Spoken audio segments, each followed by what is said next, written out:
Hello, everybody. It's Daniel here, and this is our next Emotional English podcast episode where we learn an English language effortlessly, emotionally, fulfilled with energy, and of course, positively. Welcome, everybody. So today, I have another great podcast for you guys.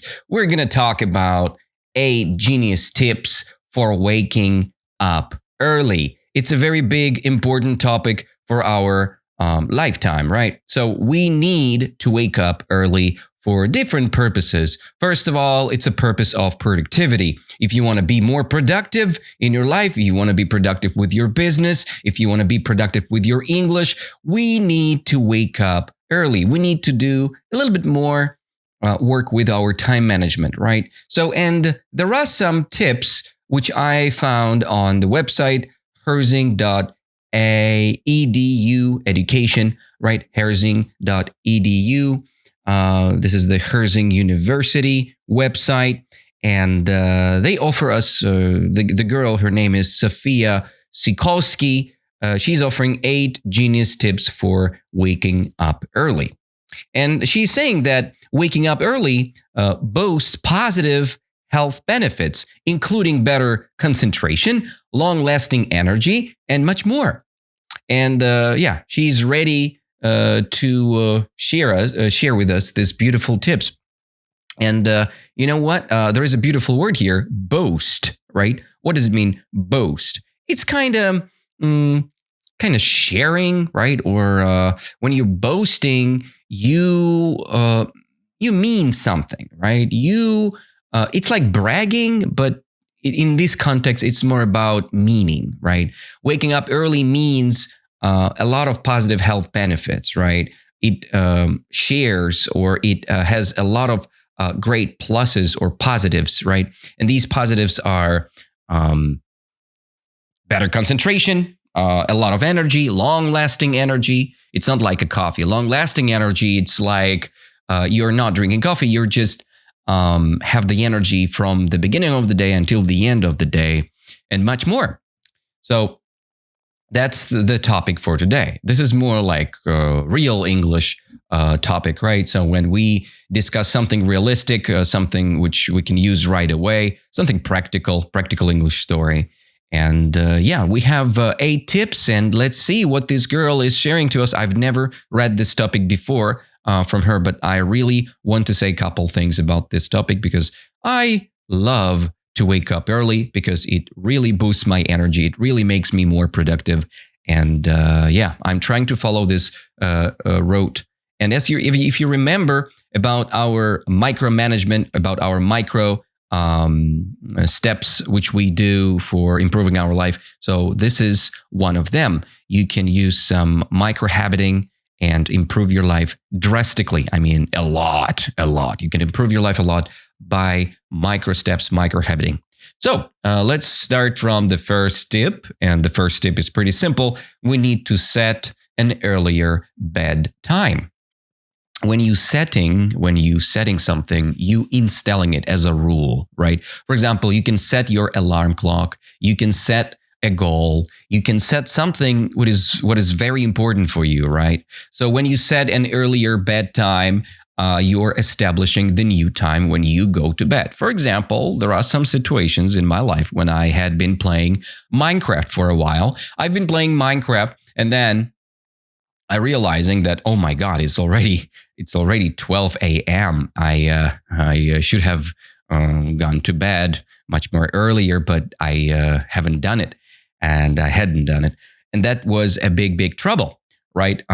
This realization that you had spent that much time in the place when you shouldn't have to, right? And that was a very big step for me to set an earlier bedtime because before 10 p.m., I should had been in the bed.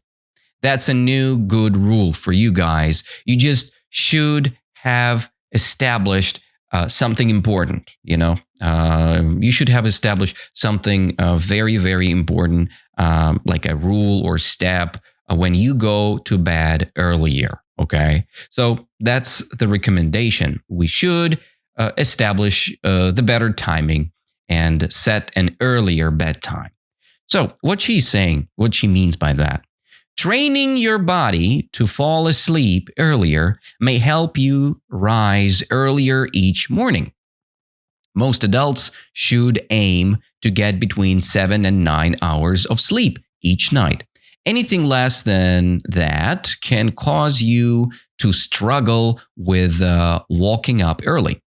Here you go. So she's saying that it's very important, it's essential, it's very important, it's drastically important to wake up, to get to aim, right?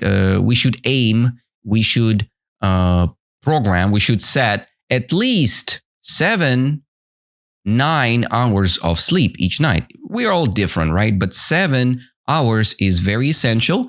Some people need more, like 8 hours or 9 hours. I love 8 hours. I think 8 hours is enough for me. Sometimes I need a little bit more when I'm sick, like today. Anyway, it's a very good thing to set an earlier bedtime for yourself. And it's better for you because you can easily wake up next day when you sleep enough. When you don't sleep enough, you always have this feeling, oh my God, I don't want to wake up. I want to hug my pillow longer and I want to stay in the bed for longer time periods, right? Of course, it is working well when you're not having the burnouts, right? It's a completely different topic and different story. So that's why we're not touching it today. But the idea is we need to set an earlier bedtime. It's the tip number 1. So the second tip from our girl, and her name is Sophia probably. And she recommends us to unplug before bed. What does it mean, unplug? It means no technology use, all right? So we're not using our gadgets. We're not using our computers before bed. It means we're unplugging. We're removing technology from our life. You can switch off your router. You can switch off your Wi-Fi because Wi-Fi is not very good for our body. These different, influences of these networks and whatever wireless things. These are waves which impact our life a lot. And we can switch off these gadgets. We can switch off all the devices in our house or home. And this makes sense. Okay, so to unplug before bed, she means unplugging from smartphones and laptops about 30 minutes before bed can contribute to a better night of sleep. According to the Sleep Judge, it's like a resource, the blue light emitted from screens can alter your body natural melatonin levels, making it more difficult to fall asleep. An earlier bedtime with zero interference from tech can leave you feeling happier and more energized the next day. What a beautiful recommendation. Yes, she's saying that we should switch off, unplug all our devices 30 minutes before bedtime. So 30 minutes before, I just switch off my computer, I switch off my smartphone, laptop, whatever I have, whatever I use. It can contribute. That's a very beautiful word. You can use this word to say when something produces some positives or gives you some benefits, it's giving, literally giving you something. It's contributing. So this ritual of 30 minutes before bed, removing and unplugging all your devices contributes to a better night of sleep. So it contributes better time, better sleeping, sleeping experience, right? So you have a better sleeping experience, easier to fall asleep, easier to get your night sleep, all right?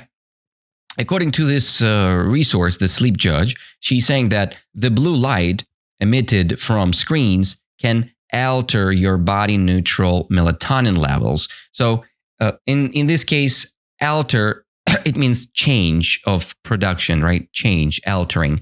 So when your screen's emitting some blue lights, it's really bad for our body because it's changing our body's natural melatonin levels. So we have less melatonin production. And this hormone is really important for us. This hormone secreted in our glands, right? And it's impact our sleep levels and other things, right? It's our recovery hormone probably. So we need melatonin. And if we still using screens before bed, so we have less melatonin. And this is not very good for us because it can make more difficult to fall asleep. All right. And an earlier bedtime with zero interference from tech. Interference is like this big influence, or it's the process of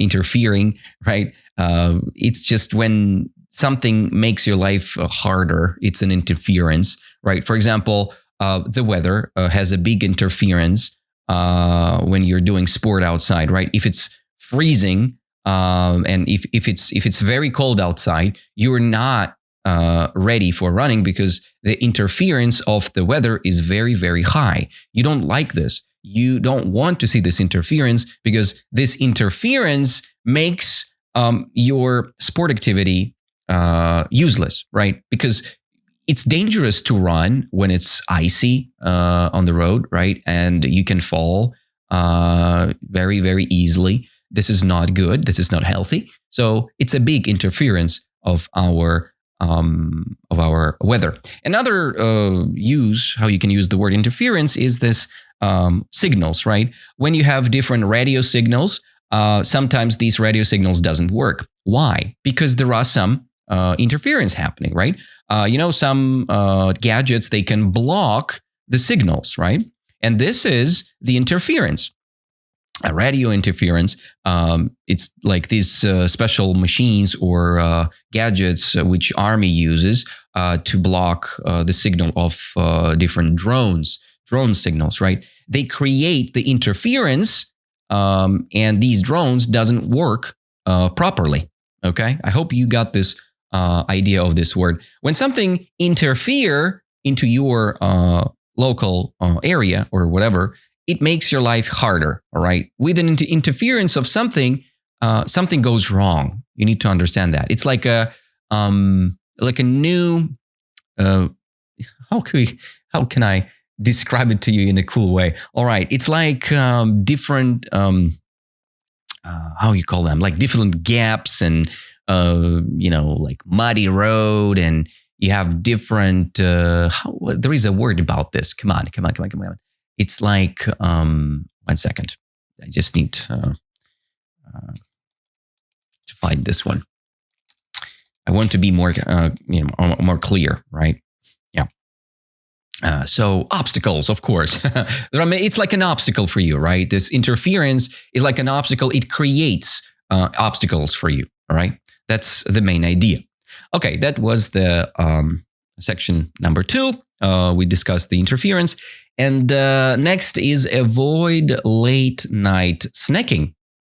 Snacking, it's food. It's actually eating. When we're eating during the night, it's play a big role. It plays a big role in our life, right? So you can lose your sleep because of that, okay? So we should avoid. It means ignore and trying not to do something, right? When you're avoiding something, you're trying not to do something, right? Avoiding the confrontation, avoiding the discussion, avoiding doing something stupid, right? Sometimes it's very good to avoid something. So avoiding playing computer games, it saves a lot of time, right? So avoid late night snacking helps you to be more healthy with your sleep, right? So your sleep getting much more healthier.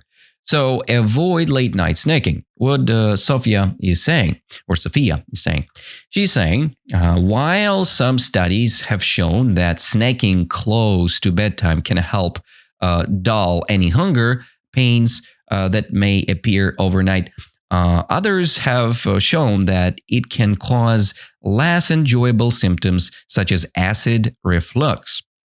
It's easy to confuse hunger with tiredness. So instead, ditch the snacks and save your appetite for breakfast. Okay.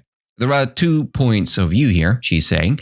The first point of view that it's vitally important to eat something before you go to bed because you have these hunger pains, and these hunger pains really influence your sleep because you cannot sleep, you want to eat, and that's why you're awakening, right? You're awakening in the reason of this hunger pain.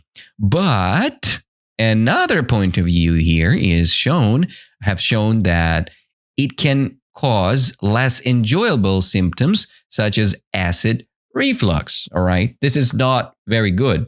It's easy to confuse hunger with tiredness. Some people, when they're tired, they can feel hunger. And that's a pretty good proof. There are some proofs about that. It's better to drink some water before you go to bed or drink some tea because it's not using your digesting system that much. So you can do it without any problem. Yeah. So this is the recommendation. So avoid snacking. Even, okay. And of course, when you're just eating, meat and something heavy for your digesting system, it's even worse. You have very bad dreams after all. So when you eat something bad during the night, it makes problems. So don't do that.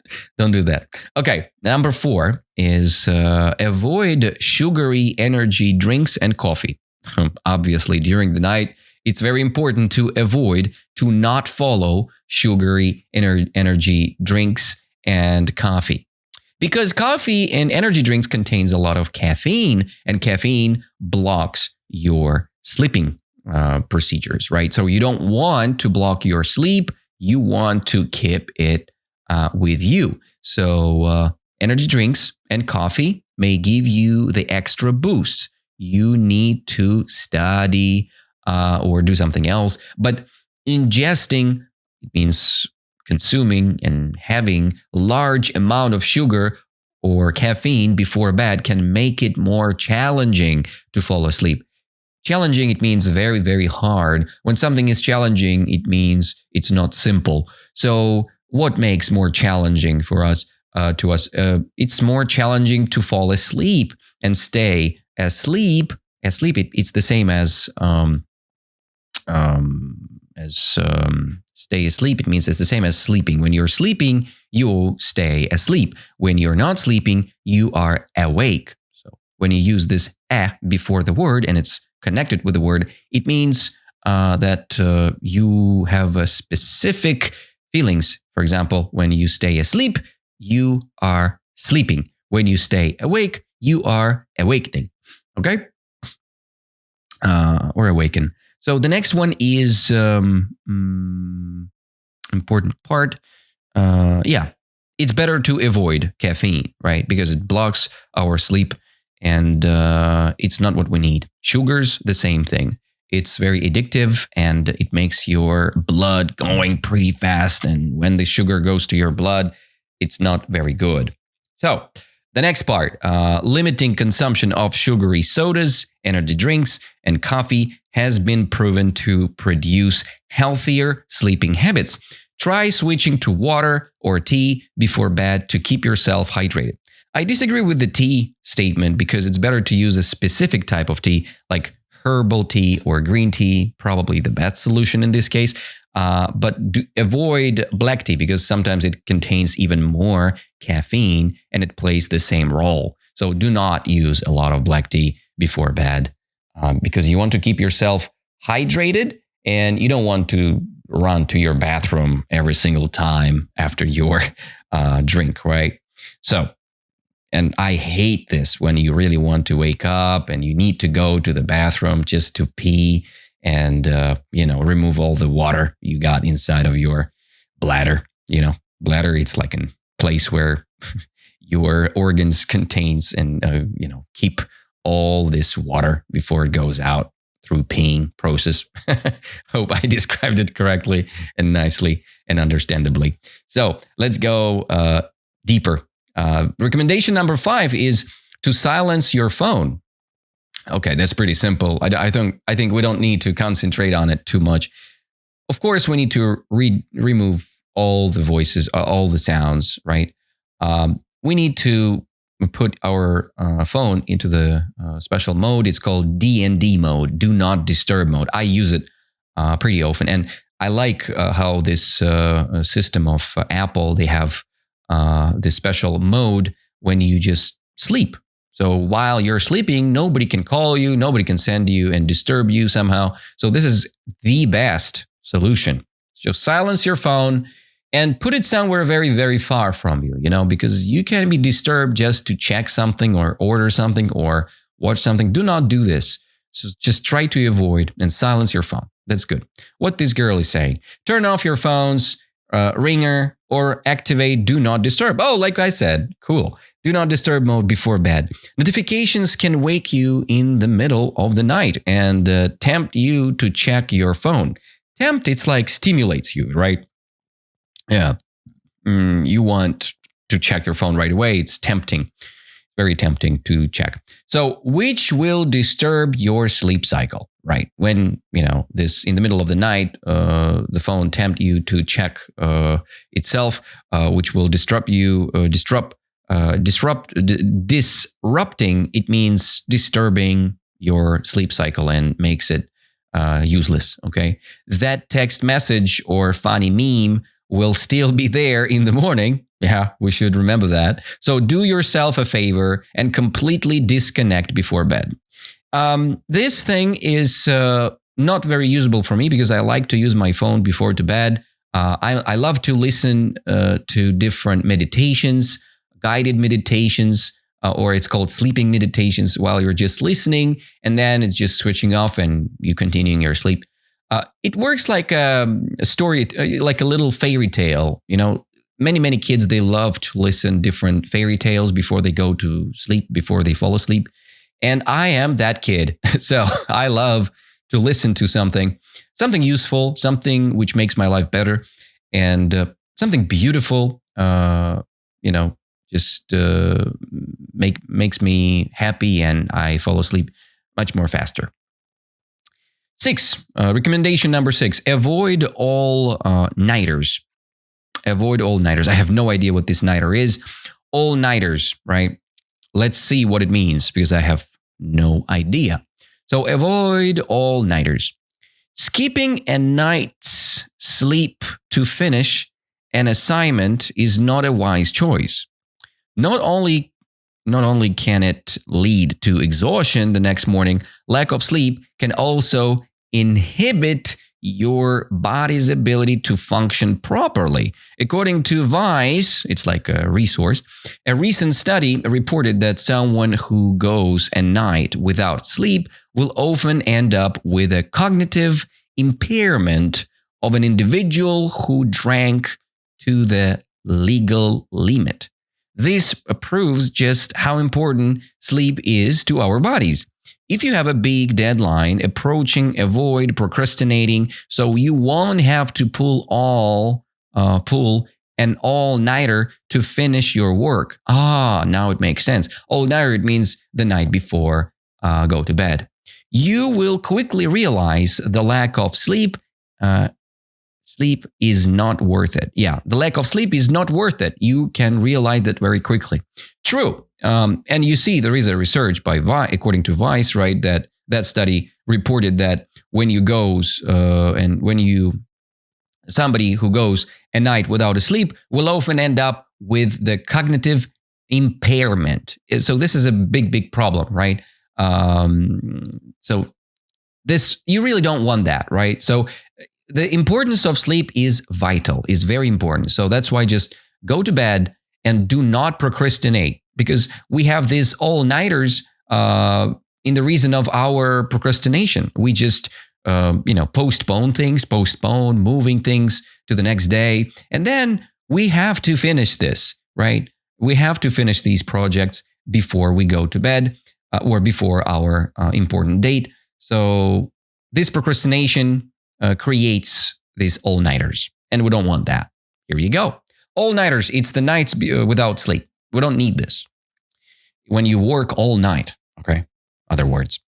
2 more recommendations for you guys, and you're free to go. So the recommendation number 7 is sleep with your curtains open. Okay, so this is not my one. I completely avoid this because I like to keep this darkness inside of my room. And I think this is pretty arguable because I can argue about this. When you have some lights in your room, it's harder to fall asleep. Okay, let's see what this girl is saying here. Sleep with your curtains open. Leave your blinds. It's like shades or blinds or curtains slightly open before going to bed. Okay, this way sunlight can stream through and help you wake up more naturally. On sunny days, this can be an effective strategy. Okay, it doesn't work in Russia during the winter time for sure, because we have a pretty long nights, right? And this makes our life different during the night. So that's why it doesn't work during the winter. Yeah, it works during the summer. And again, I like to have closed curtains because it makes my sleep better. And if I need to wake up earlier, okay, alarm clock does work well. Okay, so the final the final recommendation is place your alarm clock across the room. Here you go. Yeah, not close to you, not very close to you, right? Across the room. This is the important part. Place your alarm clock, locate your alarm clock across the room, not very close to you, okay? So Sophia is saying to avoid snoozing your alarm, there's a function in your alarm clock to snooze, right? It means to postpone your alarm clock for 5 more minutes or 10 more minutes or 12 more minutes, whatever. And you're snoozing your alarm, and we need to avoid that. To avoid snoozing your alarm, place your phone or alarm clock across the room from where your bed is. This way, when your alarm goes off, you will be forced to get out of bed to silence it. Very smart move. Just put it on the table somewhere, and you just have to. You'll be forced to get out of your bed to silence it without the temptation of snoozing your alarm. Yeah. Temptation, it's like this big desire, right?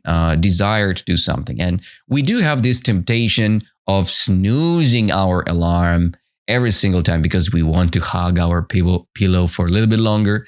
We want to be in the bed for a little bit longer time, right? And you'll be up at right on time, right? Yeah, you'll be up and at them right on time. So we need to wake up earlier. We should do that, and it's vital. So the final paragraph, she's like concluding the statement. Let's see what Sophia is saying in the end. Training your body to wake up early will take time. So don't expect to be able to wake up at 5 a.m. every day just yet. Try to implementing small changes. Remember, like I said to you guys about these micro habits, right? This is the implementation of small changes, step-by-step process, right? So try to implementing small changes into your routine to make early wake-ups feasible. Feasible, not visible, but feasible. It means possible to do easily and convincingly. Right? Convincingly. Yeah. Feasible. It means possible, right? Realizable, I would say, right? Possible to realize. So we need to make it feasible, such as setting an earlier bedtime, moving the location of your alarm clock, or ditching snacks. Ditching, it means not using, obeying snacks, not using them, ditching, and sugary drinks before your bed. With these small changes, your body will eventually get in the habit of getting up early. And this is the end of her words. I just want to add a couple more things that, it's vitally important to start not from 5 a.m. every day, right? I just want to clarify it one more time. So when you waking up at 10 a.m. every day, this is not working well because the 5-hour difference between your awakening hours is very big gap. So we need to start from 9:30, then 9, then 8:30, 8, and then you can just cut it into 15 minutes periods, but you doing it gradually, not very fast. Of course, you want 5 a.m. every morning. Of course, you have 5 more hours to be more productive. But look, just be realistic here, okay? You are waking up 10 a.m. every day, yes? And you go to bed not very early, right? Another kind of recommendation from myself is to wake up early. You should to go to bed early. It's very connected things, all right? If you go to bed at 3 a.m. and you want to wake up 5 a.m., it's not enough sleep. We need to plan our sleeping schedule to feel good, you know? If you want to wake up 5 a.m., of course you should be in the bed at 10 p.m. How could you wake up earlier if you go to bed very late? It's impossible. Your body is not the cheating machine. So you want to wake up early, but you need to go to bed early. Early at night is early in the morning. So it's kind of interconnected habit, all right? And I have in my gamified, it's like my gamification task manager, I have 2 habits there: to wake up early and to go to bed early. So when I'm missing one of them, it's just impacting another habit as well. Because if you go to bed late, so you wake up kind of a little bit later because you need these hours, what we discussed before, okay? So that's all for today, guys. That's all the context. So we discussed all these 8 genius tips for waking up early. Maybe some of them are very useful. Some of them are pretty understandable for you guys. And it's completely normal. Thank you for being with us this beautiful morning, evening, or day. Depends on the time you're listening this podcast episode. And remember, 2024 is very close to us. And we have some upcoming events in Moscow in January and February. So just check out our website, emotionalenglish.ru/events, and find your event for Emotional English Community. So if you want to discuss a specific topic or you want to sign in to my personal lessons, go to my website, danilabondarenko.ru, and find the chance to sign in to the tryout lesson. And maybe you'll have a chance to start tomorrow. No, I'm just kidding. Sorry, guys. Right now, I have a pretty big waiting list. But if you don't have this plan to study or to learn English tomorrow, you're completely fine to reserve your seat and to be in the waiting list. And next, I'll contact you and we can start our lessons. So thank you all. It's all for today. So let's stay in touch and let's learn English more often. I'll try to make these podcast episodes more often and hope it will work. It will help us. Thank you all, guys, and I see you very soon. Bye-bye.